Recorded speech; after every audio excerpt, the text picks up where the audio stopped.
'Twas the fright before Christmas. No one upset me. With a big bowl of popcorn watching TV. I stretched, gave a yawn, settled back in my chair, in hopes that St. Nicholson soon would be there. The children were lying awake without sleep. They'd seen all his movies. He gives them the creeps. I'd queued up Cuckoo's Nest with my trusty remote to the part where he had all the nuts on the boat. When out in the yard, there arose such a noise. I turned off the TV to see what it was. And what to my wondering eyes should approach but the Los Angeles Lakers and Pat Riley, their coach. The limo was racing, the team at its heels. That's when I saw him, the man at the wheel. He ranted and cursed, waved round his swizzle stick, and I knew in a second it must be Jack Nick. More rapid than the Celtics, these Lakers they came. He screamed like a madman and called them by name. Now Magic, now Worthy, now Scott and Kareem, on Cooper, on Rambus, and the rest of the team. Down the chimney St. Nicholson came with a groan. Then he brushed off the soot and said, "Honey, I'm home." He was wearing a trench coat, with beer it was stained, and a shirt clawed to shreds by Shirley MacLaine. He had a fat face and a flabby beer belly, from too many trips to the bar and the deli. Yeah, it's tough when an actor becomes fat and lazy. I only get calls to play weirdos and crazies. Middle-aged has-beens with washed-up careers.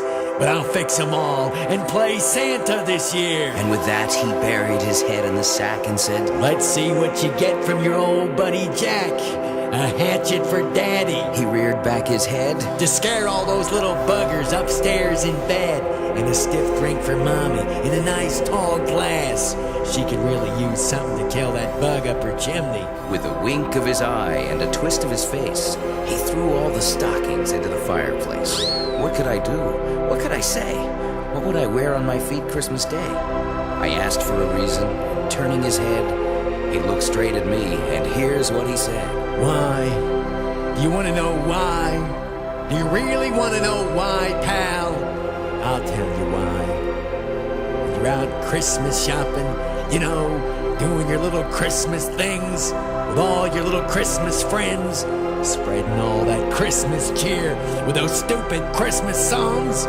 Did you ever stop and think of picking up a little something for old Jack? Huh? Did you ever stop to think what Jack might like for Christmas?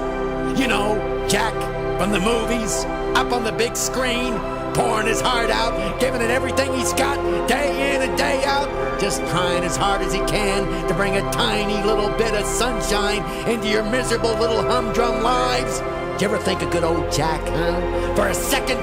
No, not once. Maybe old Jack just wasn't that good, huh? Maybe I wasn't good enough and the postman always rings twice. Acted my guts out for you in that one. Cuckoo's Nest, The Shining, Witches of freaking Eastwick, Pritchie's freaking Honor. All for you, pal, just to brighten things up for you. Not good enough though, is it? No, you want me to brighten up the Christmas season too, huh? Isn't that what you want, pal? Okay, let's make things real bright around here. What do you say we decorate the tree? String up these pretty lights here. Oh, she's looking brighter already. Why don't we take this cute little angel and ram her on the top branch, huh? How about some gasoline for the whole freaking thing? I mean, let's make her just as bright as she can be. What do you say we light her up and chuck her through the old picture window here, huh, pal? No sense having a tree as bright as all that without giving the neighbors a chance to see, don't you think? There, aren't you glad old Jack stopped by? The flames towered brightly in the cold, wintry sky as he made for his limo and bade his goodbye. And an age may unfold ere I fail to regret that visit from St. Nicholson, which I'd sooner forget.